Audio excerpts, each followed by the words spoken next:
اما بعد، ہم اپنی جان کے دشمن کو اپنی جان کہتے ہیں، ہم اپنی جان کے دشمن کو اپنی جان کہتے ہیں، محبت کی اسی مٹی کو ملک ہندوستان کہتے ہیں۔ جب اپنا قافلہ اس بزم و یقین سے نکلے گا، جب اپنا قافلہ اس بزم و یقین سے نکلے گا، جہاں سے جائیں گے راستہ وہیں سے نکلے گا۔ وطن کی ریت مجھے ایڑیاں رگڑنے دے، وطن کی ریت مجھے ایڑیاں رگڑنے دے، مجھے یقین ہے کہ چشمہ یقین سے نکلے گا۔ قابل قدر حضرت وقار اور اساتذہ اکرام، میں آپ سبھی ناظرین اکرام کو ملک ہندوستان کی بہت بہت مبارکباد پیش کرنا چاہتا ہوں۔ یہ وہی آزادی کا دن ہے جس کو حاصل کرنے کے لیے ہمارے آباء و اجداد نے بہت سی قربانیوں کو پیش کیا۔ یہ وہی آزادی کا دن ہے جس کو حاصل کرنے کے لیے ہمارے آباء و اجداد نے بہت سی مشکلات اور مسائل کا سامنا کیا۔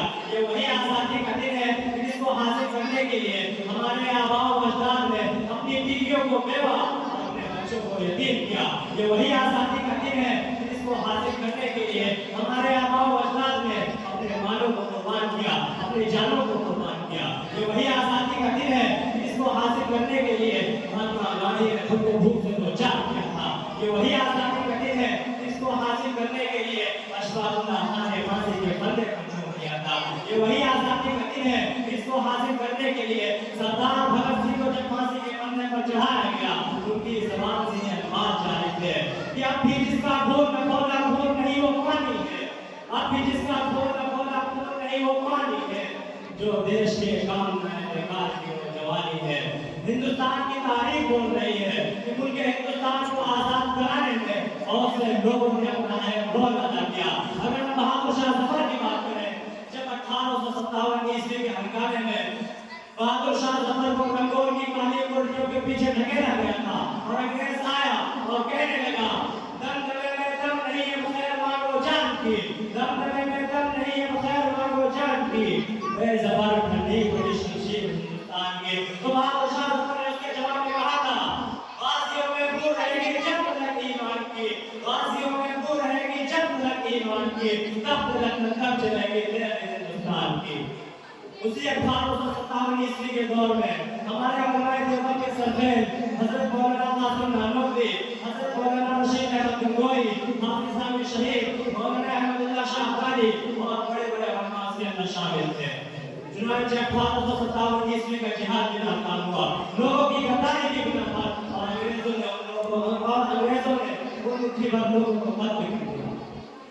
مگر آج ہمیں اب آپ کو بزرگوں کی تاریخ معلوم نہیں ہے، آج آپ کو بزرگوں کی تاریخ معلوم ہونی چاہیے، مگر افسوس آج ہمیں ان کی تاریخ معلوم نہیں ہے۔ آج ہماری تاریخ کو بھلا دیا گیا، آج ہماری تاریخ کو بھلایا جا رہا ہے، آج ہماری تاریخ کو فراموش کیا جا رہا ہے۔ مگر یاد رکھو سلیبس سے ہماری تاریخ کو مٹانے والوں اتہاس کو، ہسٹری کو، تاریخ کو مٹا نہیں سکتے، بدل نہیں سکتے۔ اگر تمہیں ہماری تاریخ دیکھنی ہے تو جاؤ بالا کوٹ کے اندر، جاؤ شمدی کے میدان کے اندر، جاؤ کالا پانی کے اندر، جاؤ جلیاں والا باغ کے اندر، جاؤ دیوبند کے اندر، وہ علاقے ہماری تاریخ کے گواہ ہے۔ وہاں ہمارے خون کی چینوں سے، ہمارے خون کے فواروں سے میدان کا آزاد ہو گئے تھے۔ چنانچہ 1857 عیسوی گزر گیا، شاید آپ کو معلوم نہیں کہ لاہور سے لے کر چاندنی چوک تک کوئی درخت ایسا نہیں تھا جس پر ہماری گردنیں لٹکی ہوئی نہ تھی۔ کسی کو سولی پر چڑھایا گیا تو کسی کو سواروں کی کھال میں بند کر کے مارا گیا۔ کانسر نے اپنی تاریخ میں لکھا ہے کہ جنگ آزادی میں جو رول مسلمانوں نے ادا کیا ہے اس کی مثال نہیں ہو سکتی۔ میرے محترم دوستو، 34,000 علماء کرام کو پھانسی کے پھندے پر چڑھا دیا گیا، مگر افسوس آج ہماری تاریخ کو مسخ کیا جاتا ہے، ہماری تاریخ کو بھلایا جاتا ہے، ہماری تاریخ کو فراموش کیا جا رہا ہے۔ مگر یاد رکھو باطل سے ڈرنے والے آسمان نہیں ہیں ہم، باطل سے ڈرنے والے آسمان نہیں ہیں ہم، سو ہار لے چکا ہے کوئی دوستو، آج آپ کو ہر طرف سے ملک کی آزادی کی مبارکباد پیش کی جا رہی ہے، جو ملک کی آزادی کی مبارکباد پیش کی جا رہی ہے، دیش بھکتی کا ثبوت کیا جا رہا ہے۔ مگر یاد رکھو لیکن حقیقت میں دیش بھکتی تو یہ ہے کہ ہمارے ملک ہندوستان میں رہنے والا ہندو مسلم سکھ عیسائی تمام مذاہب کے لوگ مل کر اپنے موت کا امن اور سلامتی کو قائم کریں، دیش بھکتی کا ثبوت ہے۔ دوستو آج کے اس پروگرام سے میں آپ کو بتا دینا چاہتا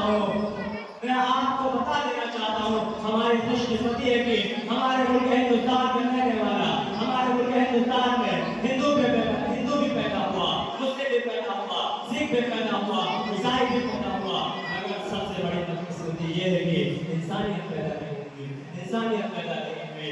اگر یہاں تمام مذاہب کے لوگ مل کر امن کا پرچار کرنے لگے تو ہمارا جو دیش ہے اس کا ڈنگا ودیش تک بجنے لگے گا، یہ سچ جائے گا، سمجھ جائے گا۔ میں اپنی بات کو اشعار کے اوپر مکمل کرتا ہوں کہ ایک دوسرے کا ہم سبھی سمان کریں گے، جھگڑا نہ کبھی ہندو مسلمان کریں گے۔ نفرت جو پھیلاتے ہیں ہمیں آپس میں لڑا کر اس کے خلاف جنگ کا اعلان کریں گے۔